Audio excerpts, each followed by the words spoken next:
Canción de Navidad, Charles Dickens. Primera estrofa. El fantasma de Marley. Marlin estaba muerto. Eso para empezar. No cabe la menor duda al respecto. El clérigo, el funcionario, el propietario de la funeraria y el que presidió el duelo habían firmado el acta de su enterramiento. También Scrooge había firmado, y la firma de Scrooge, de reconocida solvencia en el mundo mercantil, tenía valor en cualquier papel donde apareciera. El viejo Marley estaba tan muerto como el clavo de una puerta. ¡Atención! No pretendo decir que yo sepa lo que hay de especialmente muerto en el clavo de una puerta. Yo, más bien, me había inclinado a considerar el clavo de un ataúd como el más muerto de todos los artículos de ferretería. Pero en el símil se contiene el buen juicio de nuestros ancestros, y no serán mis manos impías las que lo alteren.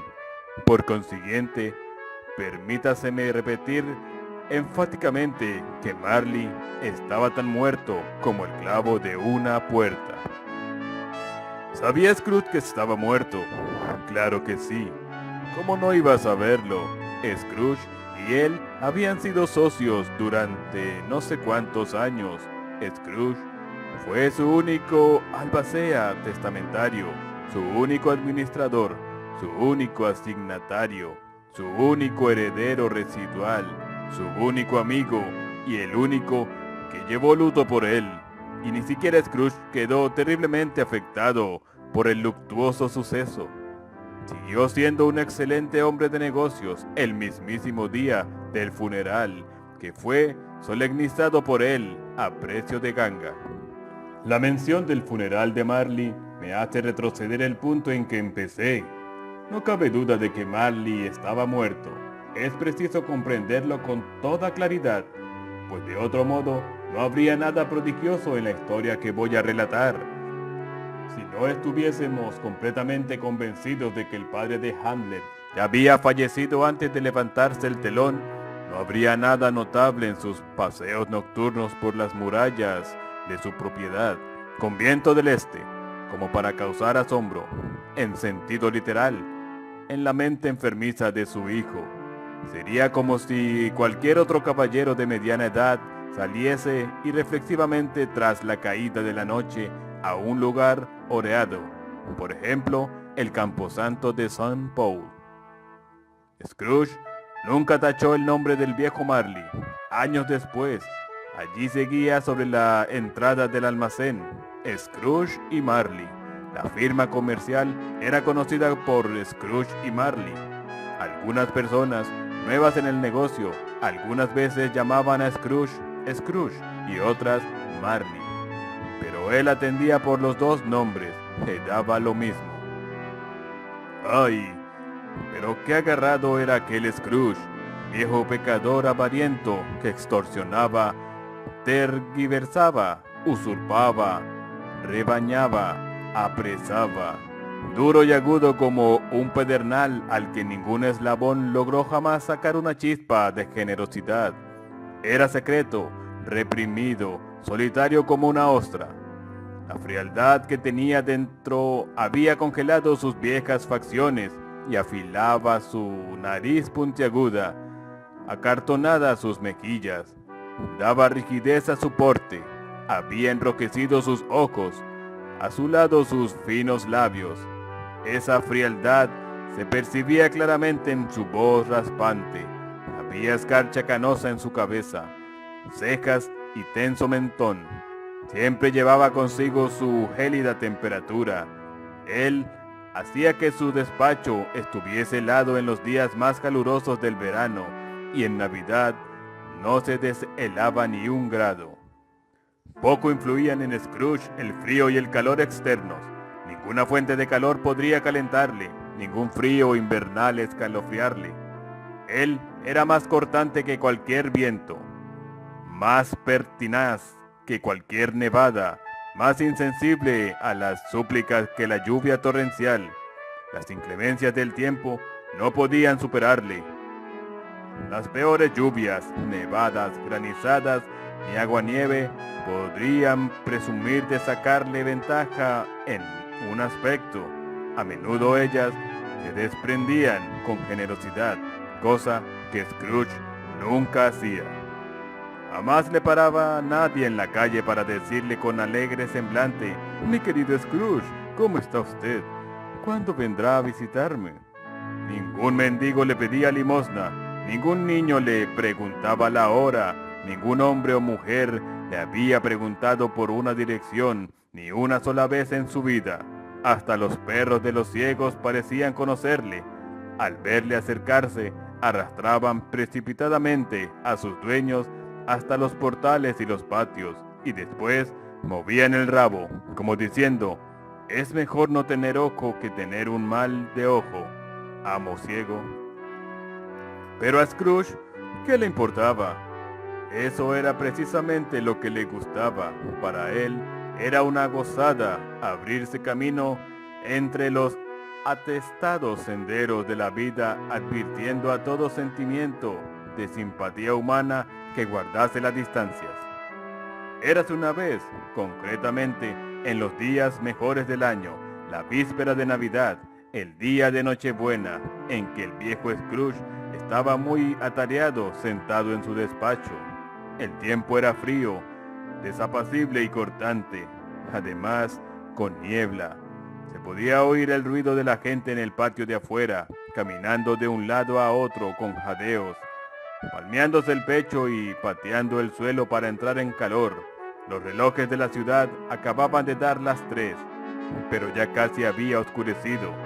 No había habido luz en todo el día y las velas brillaban en las ventanas de las oficinas cercanas como manchas rojizas en la espesa atmósfera parda.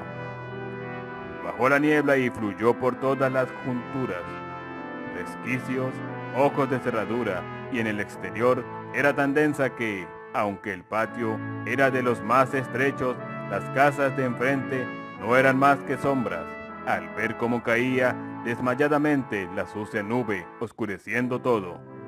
Si hubiera pensado que la naturaleza vivía cerca y estaba elaborando cerveza en gran escala. La puerta del despacho de Scrooge permanecía abierta, de modo que pudiera atisbar a su empleado que estaba copiando cartas en una deprimente y pequeña celda, una especie de cisterna. Scrooge tenía un fuego muy escaso, pero la lumbre del empleado era todavía mucho más pequeña. Parecía un solo tizón, pero no podía recargar la estufa porque Scrooge guardaba el carbón en su propio cuarto, y seguro que si el empleado entraba con la pala a su jefe, anticiparía que tenía que mancharse ya. Por consiguiente, el empleado se arrojó con su bufanda blanca e intentó calentarse con la vela. No era hombre de gran imaginación y fracasaron sus esfuerzos. «¡Feliz Navidad, tío! ¡Que Dios le guarde!», exclamó una alegre voz. Era la voz del sobrino de Scrooge, que apareció ante él con tal rapidez que no tuvo tiempo de darse cuenta de que venía. «¡Bah!», dijo Scrooge. «¡Tonterías!». El sobrino de Scrooge estaba todo acalorado por la rápida caminata bajo la niebla y la helada. Tenía un rostro agraciado y sonrosado. Sus ojos chispeaban y su aliento volvió a condensarse cuando dijo: «¿Navidad una tontería, tío? Seguro que no lo dices en serio». «Sí que lo digo. Feliz Navidad. ¿Qué derecho tienes a ser feliz? ¿Qué motivos tienes para estar feliz? Eres pobre de sobra». «Vamos, vamos», respondió el sobrino cordialmente. «¿Qué derecho tienes a estar triste? ¿Qué motivos tienes para sentirte desgraciado? Eres rico de sobra». Scrooge no supo repentizar una respuesta mejor y dijo otra vez: «¡Bah!», y siguió con: «Tonterías». «No te enfades, tío», dijo el sobrino. «¿Cómo no me voy a enfadar?», respondió el tío, «si vivo en un mundo de locos como este. Felices Pascuas y dale con felices Pascuas. ¿Qué son las Pascuas sino el momento de pagar cuentas atrasadas sin tener dinero? El momento de darte cuenta de que eres un año más viejo y ni una hora más rico. El momento de hacer el balance y comprobar que cada una de las anotaciones de los libros te resulta desfavorable a lo largo de los 12 meses del año. Si de mí dependiera, dijo Scrooge con indignación, a todos esos idiotas que van por ahí con el Feliz Navidades en la boca habría que coserlos en su propio pudín y enterrarlos con una estaca de acero clavada en el corazón. Eso es lo que habría que hacer. Tío, imploró el sobrino. Sobrino, replicó el tío secamente, celebra la Navidad a tu modo, que yo la celebraré al mío. Celebraré, repitió el sobrino de Scrooge, pero si tú no celebras nada. Entonces déjame en paz, dijo Scrooge. Que te aprovechen mucho, te han aprovechado. Puede que haya muchas cosas buenas de las que no he sacado provecho, replicó el sobrino, entre ellas la Navidad, pero estoy seguro de que al llegar la Navidad, aparte de la veneración debida a su sagrado nombre y a su origen, si es que eso se puede apartar, siempre he pensado que son unas fechas deliciosas, un tiempo de perdón, de afecto, de caridad, el único momento que conozco en el largo calendario del año en que hombres y mujeres parecen haberse puesto de acuerdo para abrir libremente sus cerrados corazones y para considerar a la gente de abajo como compañeros de viaje hacia la tumba y no como seres de otra especie embarcados con otro destino. Y por tanto, tío, aunque nunca ha puesto en mis bolsillos un gramo de oro ni de plata, creo que si me he aprovechado y me seguirá aprovechando.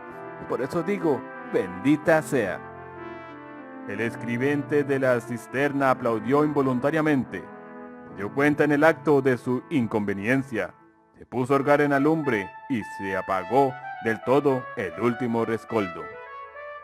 Que oiga yo otro ruido de usted, dijo Scrooge. Iba a celebrar la Navidad con la pérdida del empleo. Es usted un orador convincente, señor, agregó volviéndose hacia su sobrino. Le pregunto, ¿por qué no está en el Parlamento? No te enfades, tío, vamos, cena con nosotros mañana. Scrooge dijo que le acompañaría. Sí, de veras que lo dijo, pero completó la frase diciendo que lo acompañaría antes en la calamidad. Pero, ¿por qué? Exclamó el sobrino de Scrooge. ¿Por qué? Porque te casaste, dijo Scrooge. ¿Porque me enamoré? Porque te enamoraste, gruñó Scrooge, como si fuese la única cosa en el mundo más ridícula que una feliz Navidad. Buenas tardes. No, tío, tú nunca venías a verme antes de hacerlo. ¿Por qué lo pones como excusa para no venir ahora? Buenas tardes, dijo Scrooge. No quiero nada de ti, no te estoy pidiendo nada. ¿Por qué no podemos ser amigos? Buenas tardes, dijo Scrooge. Lamento de todo corazón verte tan inflexible. Tú y yo no hemos tenido ninguna querella, al menos por mi parte. Pero he hecho esta prueba de honor a la Navidad y mantendré el espíritu de la Navidad hasta el final. Así pues, felices Pascuas, tío. Buenas tardes, dijo Scrooge. A pesar de todo, el sobrino salió del cuarto sin una palabra de enfado. Se detuvo para felicitar al escribiente, quien, frío como estaba, fue más afable que Scrooge y devolvió cordialmente la saludación. Otro que tal vaina, murmuró Scrooge, que le había oído. Mi escribiente, con 15 chelines semanales, esposa y familia, hablando de felices Pascuas. Es para meterse en un manicomio. Aquel lunático, al acompañar al sobrino de Scrooge hasta la puerta, dejó entrar a otras dos personas. Eran unos caballeros corpulentos, de agradable presencia, y ahora estaban de pie, descubiertos, en el despacho de Scrooge. Llevaban en la mano libros y papeles, y le saludaron con una inclinación de cabeza. de Scrooge y Marley, creo, dijo uno de los caballeros, comprobando su lista. Tengo el placer de dirigirme al señor Scrooge o al señor Marley. Mr. Marley lleva muerto estos últimos 7 años, repuso Scrooge. Murió hace 7 años, esta misma noche. No nos cabe duda de que su generosidad está bien representada por su socio Superstite, dijo el caballero presentando sus credenciales. Y era cierto porque ellos habían sido 2 almas gemelas. Al oír la ominosa palabra generosidad, Scrooge frunció el ceño, negó con la cabeza y devolvió las credenciales. En estas festividades, Mr. Scrooge, dijo el caballero tomando una pluma, es más deseable que nunca que hagamos alguna ligera provisión para los pobres y menesterosos, que sufren muchísimo en estos momentos. Muchos miles carecen de las más indispensables y cientos de miles necesitan una ayuda, señor. ¿Ya no hay cárceles?, preguntó Scrooge. Está lleno de cárceles, dijo el caballero, volviendo a posar la pluma. ¿Y los asilos de la Unión?, inquirió Scrooge. ¿Siguen activos? Sí, todavía siguen, afirmó el caballero, y desearía poder decir que no. Entonces, ¿están en pleno vigor la ley de pobres y Treadmill?, dijo Scrooge. A los 2 muy atareados, señor. Ah, me temía, con lo que usted dijo al principio, que hubiera ocurrido algo que les impidiera seguir su beneficioso derrotero, dijo Scrooge. Me alegro mucho de oírlo. Teniendo la impresión de que esas instituciones probablemente no proporcionan a las masas alegría cristiana de mente ni de cuerpo, respondió el caballero. Unos cuantos de nosotros estamos intentando reunir fondos para comprar a los pobres algo de comida y bebida y medios de calentarse. Hemos elegido estas fechas porque es cuando la necesidad se sufre con mayor intensidad y más alegría a la abundancia. ¿Con cuánto le apunto? Con nada, replicó Scrooge. ¿Desea usted mantener el anonimato? Deseo que me dejen en paz, dijo Scrooge. Ya que me preguntan lo que deseo, caballeros, esa es mi respuesta. Yo no celebro la Navidad, y no puedo permitirme el lujo de que gente ociosa la celebre a mi costa. Colaboro con el sostenimiento de los establecimientos que he mencionado. Ya me cuesta bastante, y quienes están en mala situación deben ir a ellos. Muchos no pueden ir, y muchos preferirían la muerte antes de ir. Si preferirían morirse, el que lo hagan es lo mejor. Así descendería el exceso de población. Pero además, y ustedes perdonen, a mí no me consta. Pero usted tiene que saberlo, observó el caballero. No es asunto mío, respondió Scrooge. A un hombre le basta con dedicarse a sus propios asuntos sin interferir en los de los demás. Los míos me tienen a mí continuamente ocupado. Buenas tardes, caballeros. Viendo claramente que sería inútil seguir insistiendo, los caballeros se retiraron. Scrooge reanudó sus ocupaciones con una opinión de sí mismo como mejorada y mejor humor del que él era habitual. Entretanto, la niebla y la oscuridad se habían intensificado de tal modo que unas cuantas personas corrían de un lado a otro con resplandecientes antorchas, ofreciendo sus servicios para ir delante de los coches y caballos hasta su destino. Se hizo invisible la antigua torre de la iglesia, cuya vieja y ronca campana siempre estaba espiando sigilosamente en dirección a Scrooge por un ventanal gótico del muro. Y daba las horas y los cuartos en las nubes con trémulas vibraciones posteriores, como si allí arriba el castañasen los dientes en su cabeza helada. El frío se extremó en la calle principal. Hacia la esquina del patio, unos obreros estaban reparando la conducción del gas y habían encendido una gran hoguera en el brasero. En torno al fuego se había reunido un grupo de hombres y muchachos andrajosos que, en éxtasis, se calentaban las manos y guiñaban los ojos antes las llamaradas. La llave del agua había quedado abierta y, al rebosar, se congelaba el rencoroso silencio hasta convertirse en hielo misantrópico. La brillantez de las escaparates, donde el calor de las lámparas crujían las ramitas y vallas de acebo, volvían rojizos los pálidos rostros al pasar. Los comercios de pollerías y ultramarinos ofrecían una espléndida escena. Resultaba casi imposible creer que allí pintasen algo sus principios tan tediosos como los de la compraventa.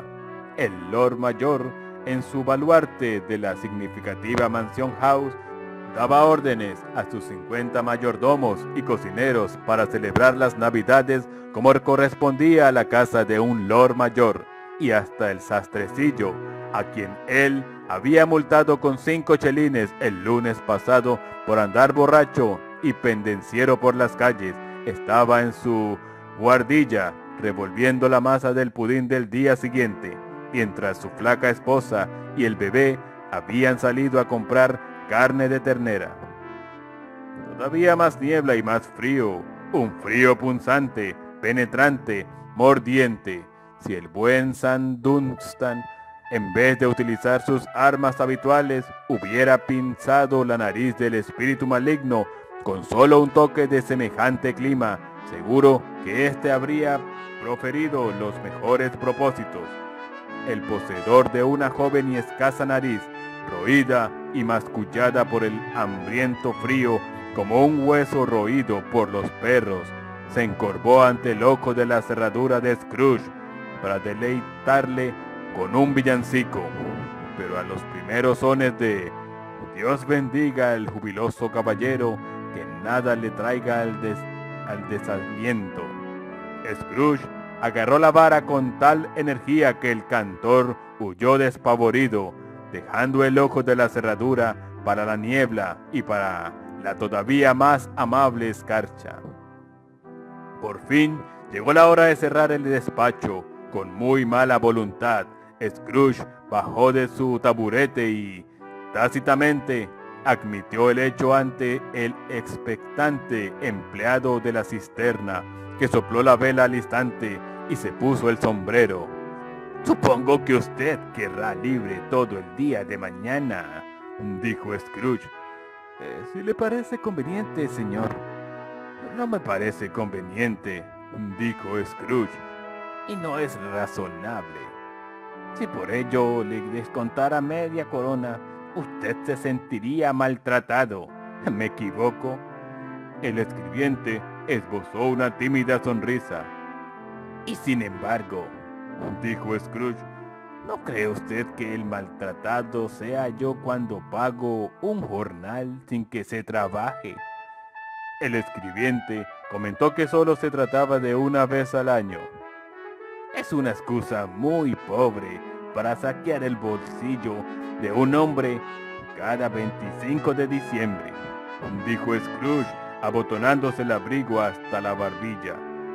«Pero supongo que deberá tener el día completo. A la mañana siguiente, preséntese aquí lo antes posible». El escribiente prometió que así lo haría y Scrooge salió gruñendo. En un abrir y cerrar de ojos quedó clausurado el establecimiento. El escribiente, con los largos extremos de su bufanda colgando por debajo de su cintura, no lucía abrigo, se lanzó 20 veces por un tobogán en Cornhill, a la cola de una fila de niños, en honor a la Nochebuena. Luego corrió a su casa en Camden Town, lo más deprisa que pudo, para jugar a la gallina ciega. Scrooge tomó su triste cena en su habitual triste taberna, leyó todos los periódicos y se entretuvo el resto de la velada con su libro de cuentas. Después se marchó a su casa para acostarse. Vivía en unas habitaciones que habían pertenecido a su difunto socio. Era una lóbrega serie de cuartos en un desvencijado edificio aplastado en el fondo de un patio, donde desentonaba tanto que uno podía fácilmente imaginar que había corrido hacia allí cuando era una casa jovencita, jugando al escondite con otras casas, y había olvidado el camino de salida. Ahora ya era lo bastante vieja y lo bastante lúgubre para que nadie viviese en ella, salvo Scrooge. Todas las demás habitaciones estaban alquiladas para oficinas. El patio estaba tan oscuro que el mismo Scrooge, que conocía cada piedra, no dudó en ir tanteando con las manos. La niebla y la escarcha pendían sobre el negro y viejo portón de la casa. Parecía que el genio del tiempo estaba sentado en el umbral, en dolientes meditaciones. Ahora bien, es una realidad que el aldabón no tenía nada especial, excepto que era muy grande. También es cierto que Scrooge lo había visto noche y día durante todo el tiempo que llevaba residiendo en aquel lugar. Cierto también que Scrooge tenía tan poco de eso que se llama fantasía, como cualquier hombre en la City de Londres, incluyendo, que ya es decir, la corporación municipal, los concejales electos y los miembros de las cámaras de gremios. Téngase también en cuenta que Scrooge no había dedicado un solo pensamiento a Marley desde que había mencionado aquella tarde el fallecimiento de su socio 7 años atrás. Y entonces, que alguien me explique, si es que puede, cómo ocurrió que el meter la llave en la cerradura de la puerta y sin que se diera un proceso intermedio de cambio, Scrooge no vio el aldabón, sino el rostro de Marley en el aldabón. El rostro de Marley no era una sombra impenetrable como los demás objetos del patio, sino que tenía una luz mortecina a su alrededor, como una langosta podrida en una despensa oscura. No mostraba enfado ni ferocidad, pero miraba a Scrooge como Marley solía hacerlo, con fantasmagóricas lentes colocadas hacia arriba, sobre su frente fantasmal. Sus cabellos se movían de una manera extraña, como si alguien los soplara o les aplicara un chorro de aire caliente, y aunque tenía los ojos muy abiertos, mantenían una inmovilidad perfecta. Esto y su coloración lívida le hacían horripilante, pero a pesar del rostro y de su control, el horror parecía ser algo más que una parte de su propia expresión. Cuando Scrooge miraba fijamente este fenómeno, volvió nuevamente a ser un aldabón. No sería cierto afirmar que no estaba sobresaltado, o que sus venas no notaban una sensación terrible que no había vuelto a experimentar desde su infancia. Pero puso la mano en la llave que había soltado, la hizo girar con energía, entró y encendió la vela. Con una indecisión momentánea, antes de cerrar la puerta, hizo una pausa y miró cautelosamente hacia atrás, como si esperase el susto de ver la coleta de Marley asomando por el lado del recibidor. Pero en el otro lado de la puerta no había más que los tornillos y las tuercas que sujetaban el aldabón, de manera que dijo, «Va, va», y la cerró de un portazo. El ruido retumbó por toda la casa como un trueno. Todas las habitaciones de arriba y todos los barriles de la bodega del vinatero abajo parecían tener una escala propia y distinta de ecos. Scrooge no era hombre que se asustara con los ecos. Aseguró el cierre de la puerta, atravesó el recibidor y comenzó a subir las escaleras, pero lentamente y despabilando la vela. Se podría hablar por hablar sobre la manera de conducir una diligencia de 6 caballos por un buen tramo de viejas escaleras o a través de una mala y reciente ley del Parlamento. Pero si digo de veras que se podría subir por aquellas escaleras con una carroza fúnebre y ponerla a lo ancho, con un balancín hacia la pared y la puerta hacia la balaustrada, y se podría hacer con facilidad. Había anchura suficiente y aún sobraría sitio Tal vez por esta razón, Scrooge pensó que veía moverse delante de él, en la penumbra, un coche de pompas fúnebres. Media docena de lámparas de gas del alumbrado público no hubieran sido excesivas para iluminar la entrada de la casa, de manera que se puede imaginar la oscuridad que había con la vela de cebo de Scrooge. Siguió subiendo sin importarle un comino. La oscuridad es barata y a Scrooge le gustaba, pero antes de cerrar su pesada puerta, recorrió las habitaciones para ver si todo estaba en orden. Deseaba hacerlo porque seguía recordando el rostro. Cuarto de estar, dormitorio, trastero, todo como debía de estar. Nadie bajo la mesa, nadie bajo el sofá, una pequeña lumbre en la parrilla de la chimenea, cuchara y bol preparados, y sobre la repisa de la chimenea el castillo de las gachas. Scrooge estaba resfriado.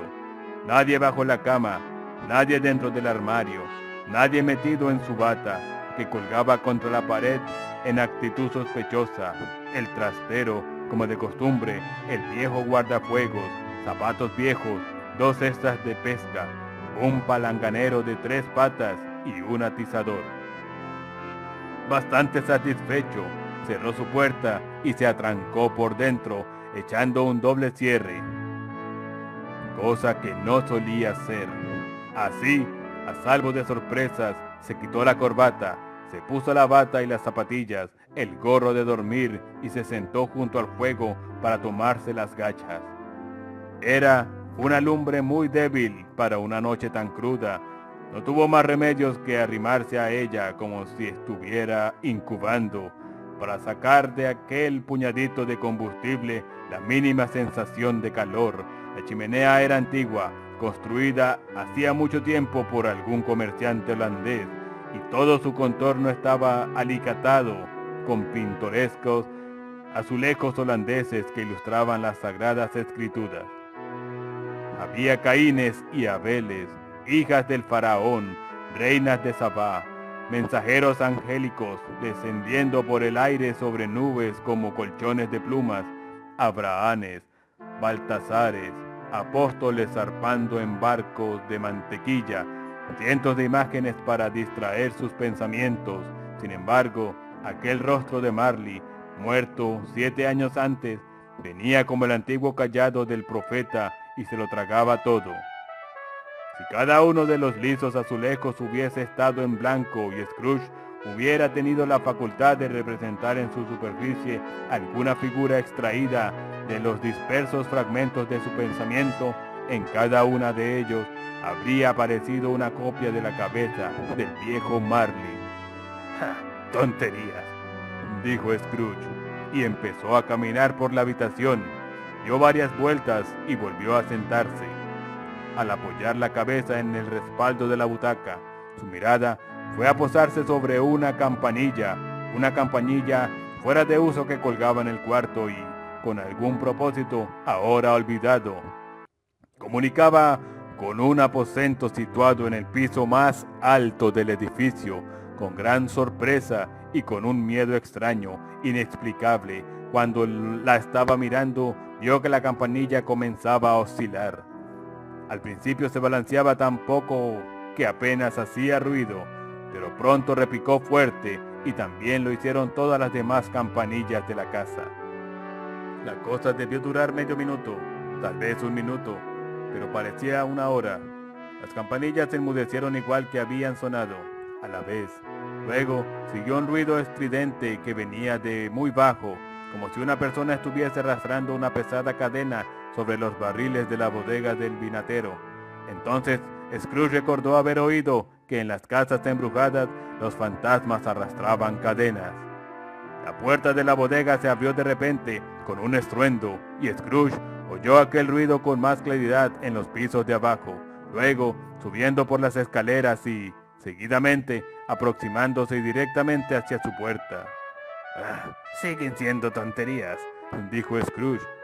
No me lo puedo creer. No obstante, se le demudó el color cuando, sin pausa, aquello atravesó la pesada puerta y se quedó en la habitación ante sus ojos, Cuando estaba entrando, las mortecinas llamas saltaron como si exclamasen: «Le conocemos, es el fantasma de Marley». Y volvieron a decaer. El mismo rostro, el mismísimo Marley como siempre, con su coleta, chaleco, calzas y botas, las borlas de las botas tiesas y erectas, al igual que la coleta, los faldones de la levita y los caballos. La cadena que arrastraba la ceñía por medio cuerpo, era larga y se le enroscaba como una cola. Estaba hecha, Scrooge la observó atentamente, con arquillas para dinero, llaves, candados, libros de contabilidad, escrituras de compraventa y pesadas talegas de acero. Su cuerpo era tan transparente que al observarlo y mirar a través de su chaleco, Scrooge podía ver los dos botones de la espalda de la levita 4605. Scrooge había oído decir frecuentemente que Marley no tenía entrañas, pero nunca se lo había creído hasta ahora. No, ni siquiera ahora se lo creía, aunque miraba al fantasma de arriba abajo y lo veía de pie ante él, aunque percibía el escalofriante influjo de sus ojos mortalmente fríos, aunque observó incluso la textura del paño doblado que le enmarcaba la cara, desde la barbilla hasta la cabeza, envoltura que no había notado antes. Aún seguía incrédulo y luchaba contra sus propios sentidos. «¿Qué significa esto?», dijo Scrooge, cáustico y frío como nunca. «¿Qué se le ha perdido aquí?». «Mucho», era la voz de Marley, sin la menor duda. «¿Quién eres tú?». «Pregúntame quién fui». «Pues, ¿quién fuiste?», dijo Scrooge, alzando la voz. «Eres puntilloso, como sombra». Iba a decir para hacer unas sombras, pero le pareció más apropiado lo otro. «En vida yo fui tu socio, Jacob Marley». ¿Puedes sentarte?», preguntó Scrooge, mirándole dudativamente. «Sí puedo». «Entonces hazlo». Scrooge había formulado la pregunta porque no sabía si un fantasma tan transparente podía estar en condiciones de tomar asiento. Presentía que, en caso de que le resultara imposible, tal vez se haría necesaria una explicación embarazosa, pero el fantasma se sentó y al otro lado de la chimenea, como si estuviese acostumbrado. «¿Tú crees en mí?», observó el fantasma. «No, yo no», dijo Scrooge. «¿Qué otra demostración quieres de mi existencia, además de la de tus sentidos?» «No lo sé», dijo Scrooge. «¿Por qué dudas de tus sentidos?» «¿Por qué?», dijo Scrooge. «Cualquier cosa les afecta. Un ligero desarreglo intestinal los hace tramposos. Puede que tú seas un trocito de carne indigestada, o un chorrito de mostaza, una migaja de queso, o un fragmento de patata medio cruda. Hay en ti más salsa de carne que carne de tumba, seas quien seas». Scrooge no tenía mucha costumbre de hacer chistes, y en modo alguno se sentía gracioso entonces. La verdad es que intentaba estar ingenioso para distraerse y dominar el terror que le invadía. La voz del espectro le removía hasta la médula de los huesos.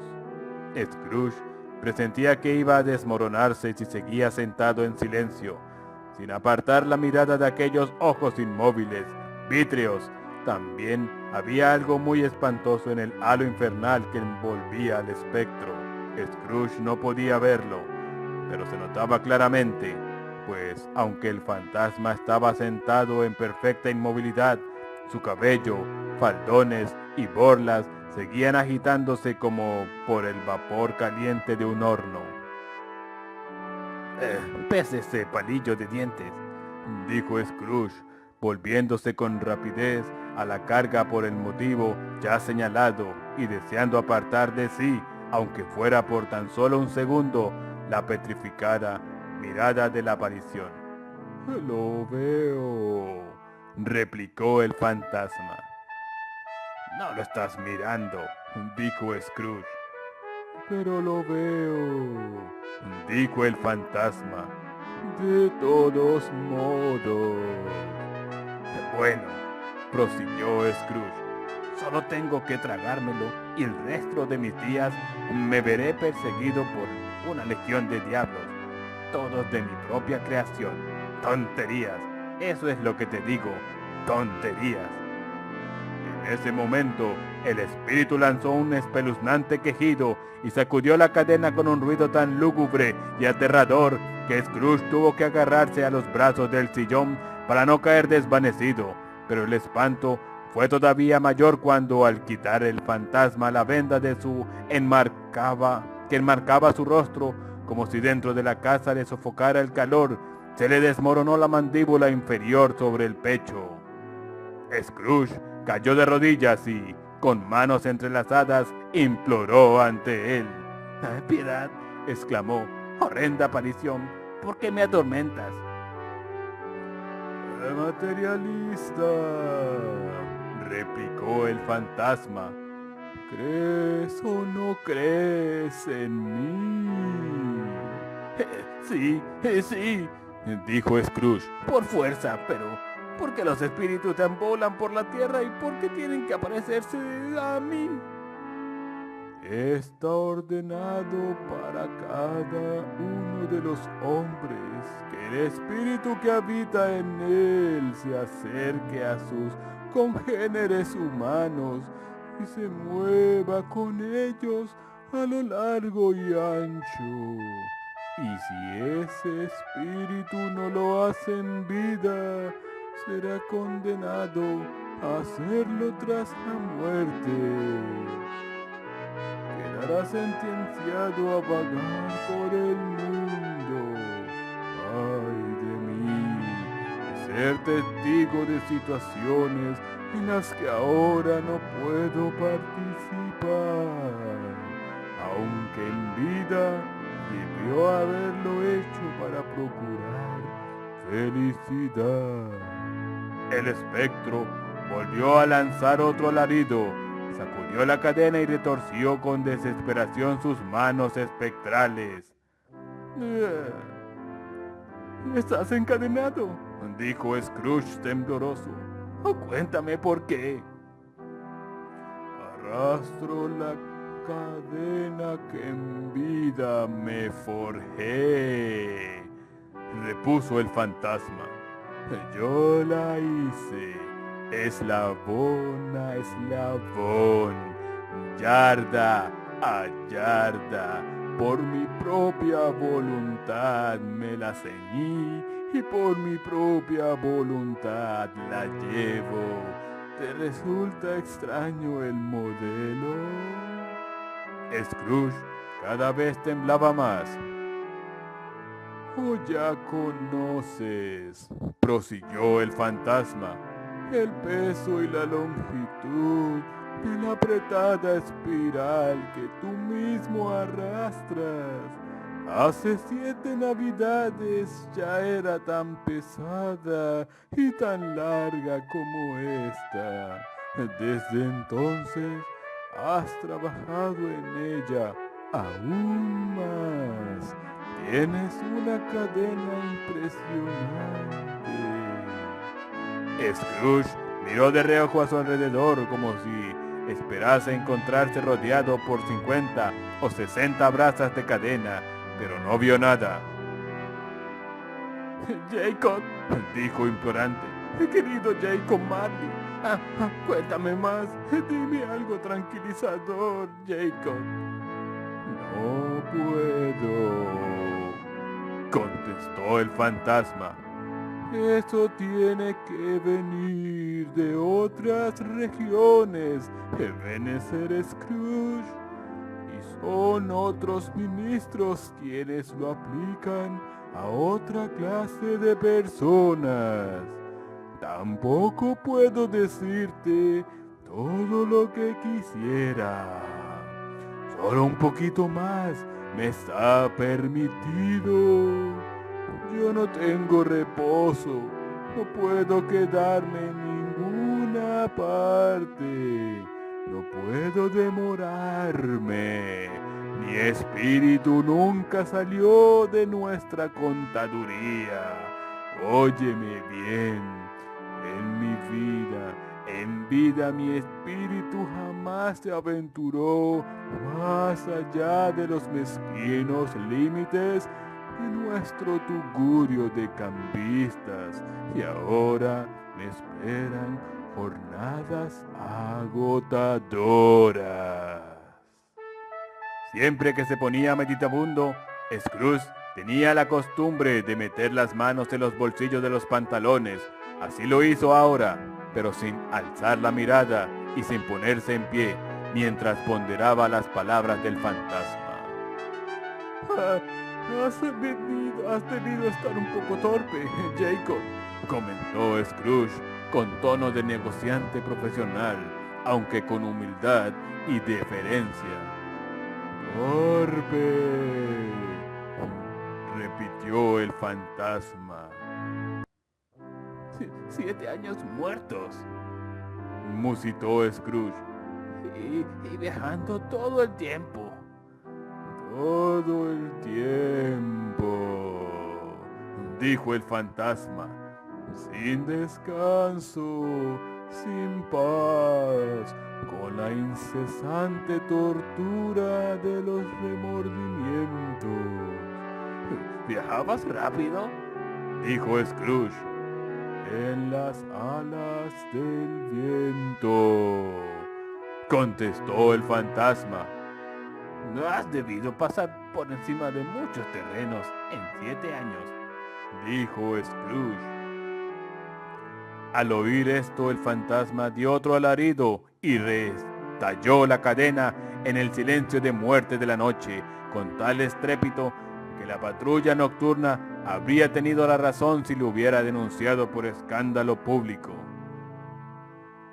Oh, cautivo, preso, con dobles grilletes, gimió el fantasma, sin saber que son necesarios años y años de incesante labor de criaturas inmortales para que esta tierra entre en la eternidad después de haber hecho en ella todo el bien que sea posible, sin saber que todo espíritu cristiano, cuando caritativamente en su pequeña esfera, sea la que sea, se encontrara con su vida mortal, es demasiado breve para hacer grandes posibilidades de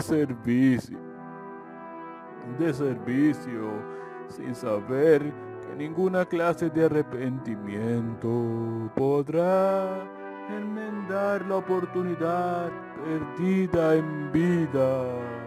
Y ese fui yo. Eso me sucedió.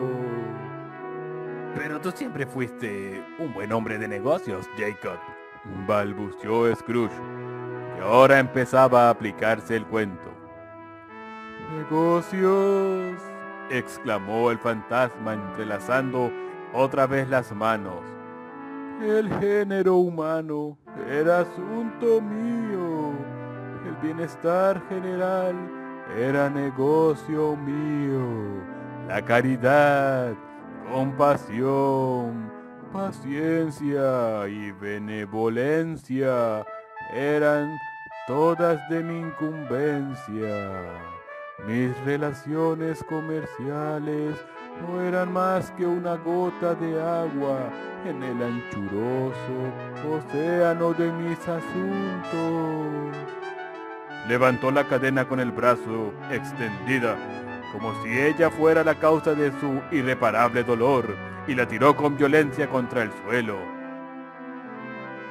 En esta época del año es cuando sufro más, dijo el espectro, porque habré andado entre la multitud de mis semejantes, con la mirada baja, sin alzar nunca mis ojos hacia esa bendita estrella que guió a los santos reyes hasta el humilde portal, como si no existieran hogares a los que me hubiera podido conducir la luz. Al oír al espectro expresarse en aquellos términos, Scrooge se sentía sumamente acongojado y empezó a temblar como una hoja. Escúchame, dijo el fantasma. Mi tiempo se acaba. Lo haré, dijo Scrooge. Pero no seas cruel.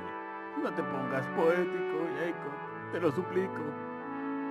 No podría decirte cómo me aparezco ante ti de manera visible, pero he estado sentado a tu lado, invisible, durante días y días. No era una idea muy agradable. Scrooge se estremeció y enjugó el sudor de su frente. Y no es una parte ligera de mi penitencia, prosiguió el fantasma. Esta noche estoy aquí para advertirte que aún te queda una oportunidad para escapar a un destino como el mío. Una oportunidad, una esperanza que yo te he conseguido ebenecer. Siempre fuiste un buen amigo, dijo Scrooge. Gracias. Vas a ser hechizado por 3 espíritus, continuó el fantasma. El semblante de Scrooge se quedó casi desencajado como el del fantasma. ¿Era eso la oportunidad y la esperanza que me mencionaste, Jacob?, preguntó con voz quebrada. Lo es. Yo casi estoy pensando que mejor no, dijo Scrooge. Sin esas visitas, dijo el fantasma, no tendrás esperanza de evitar un destino como el mío. El primero vendrá mañana, cuando las campanas den la 1. ¿No podrían venir los 3 y acabar de una vez, Jacob?, insinuó Scrooge. Espera el segundo a la noche siguiente, a la misma hora.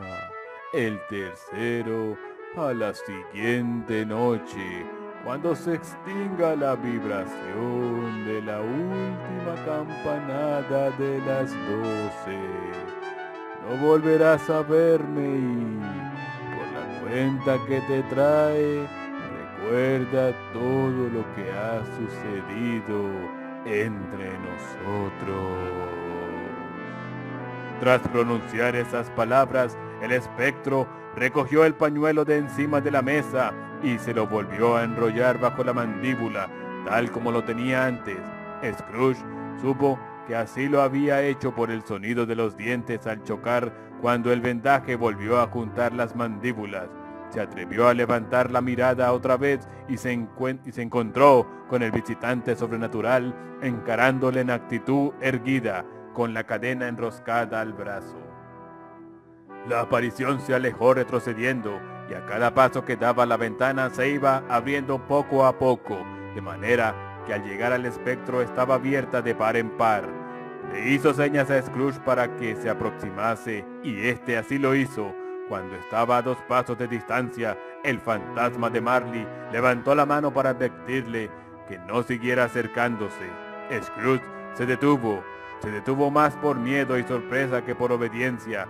Nada más levantar la mano, comenzaron a oírse extraños ruidos, sonidos incoherentes de lamentación y pesar, quejidos de indecible arrepentimiento y compunción. El espectro, tras escuchar por un momento, se unió al macabro canto fúnebre y salió flotando hacia la negra y siniestra noche. Scrooge continuó hasta la ventana con desesperada curiosidad. Se asomó. Por el aire se movían sin descanso, de un lado a otro, numerosísimos fantasmas que gemían al pasar. Todos llevaban cadenas como las del fantasma de Marlin. Unos cuantos, tal vez gobiernos culpables, iban encadenados en grupos. Ninguno estaba libre de cadenas. Scrooge había conocido en vida a muchos de ellos. Había tenido bastante relación con un viejo fantasma que llevaba un chaleco blanco y una monstruosa caja de caudales atada al tobillo, que lloraba compungido porque le era imposible auxiliar a una desdichada mujer con un hijito, a la que estaba viendo allá abajo apoyada en el quicio de la puerta. Claramente se percibía que el tormento de todos ellos consistía en que deseaban intervenir para bien en situaciones humanas, pero habían perdido para siempre la capacidad de hacerlo. Scrooge no sabía decir si aquellas criaturas se disolvieron en la niebla o si la niebla los ocultó, pero ellos y sus voces espectrales desaparecieron a la vez. La noche volvió a ser como cuando él llegó a su casa. Cerró la ventana y examinó la puerta que había cruzado el fantasma. Seguía con el doble cierre que había echado con sus propias manos y los cerrojos estaban intactos. Intentó decir tonterías, pero se quedó en la primera sílaba. Estaba extenuado y ya sea por las emociones vividas, las fatigas del día, los atisbos del mundo invisible, la sombría conversación con el fantasma o lo tardío de la hora, se fue directamente a la cama sin desvestirse y se quedó dormido al instante. Continuará.